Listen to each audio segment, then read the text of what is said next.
Welcome to this week's Clarion Energy News. I'm Elizabeth Ingram, Content Director for Clarion Energy.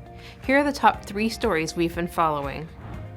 Number 3, there are a total of about 530,000 potentially feasible pumped hydro energy storage sites worldwide, with a total storage potential of about 22 million gigawatt hours. These astonishing numbers come from a report recently released by researchers with Australian National University's RE100 group. Pumped hydro constitutes 97% of electricity storage worldwide because of its low cost, and the proportion of wind and solar photovoltaics in the electric grid is extending considerably. This means additional long-distance high-voltage transmission, demand management, and local storage is required for stability. The massive storage potential of about 22 million gigawatt hours is about 100 times greater than required to support a 100% global renewable electricity system, ANU says. The identified sites are outside national parks that are mostly closed-loop.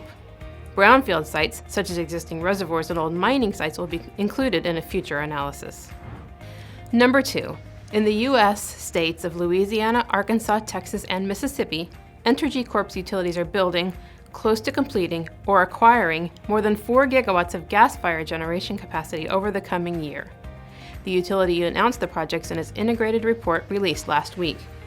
Entergy also plans to add utility-scale and rooftop solar as it replaces 3 older generation plants.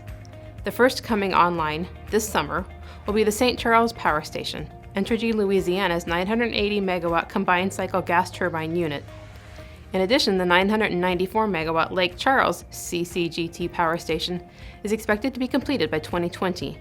And Entergy Louisiana has gained state regulatory approval to acquire the Washington Parish Energy Center, a 361-megawatt simple cycle combustion turbine plant, which should be in action by 2021.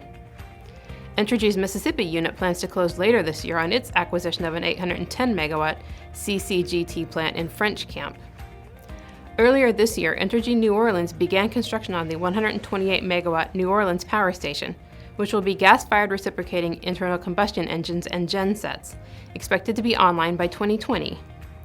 Finally, Entergy Texas began work this year on the 993-megawatt Montgomery County Power Station, with completion by 2021.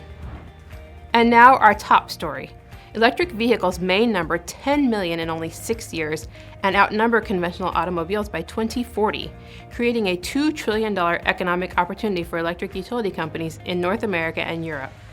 This forecast comes from a new report by Accenture Strategy, using input from 6,000 consumers globally. Of that group, 63% said they would switch to EVs to save money on operation and maintenance costs in the long term. Current obstacles in this market include high costs of vehicles and charging stations, long charging times, and impact on energy bills. But companies are working to address these obstacles. For example, EV battery costs have fallen more than 80% in the past 6 years, and battery-driven cars are fast becoming comparable to conventional autos price-wise. The report says consumers want utilities as trusted advisors, with opportunities in energy sales, financing, charging infrastructure, fleet management, and more.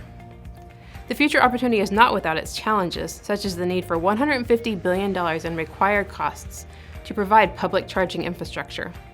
Yet utilities have a potential $250 billion e-mobility-related services market to tap, through such services as charging station installation, maintenance, and financing, according to the report. At the beginning of this newscast, I told you about the vast pumped storage hydropower potential available worldwide. Pumped storage is just one topic that will be covered at the High Division International event, taking place July 23rd through 25th in Portland, Oregon in the United States. This world's largest hydro industry event covers all aspects of hydroelectric power globally, including small hydropower and marine energy. Visit hydroevent.com to learn more and to register to attend. That's it for this edition of Clarion Energy News. I'm Elizabeth Ingram. Thank you for watching.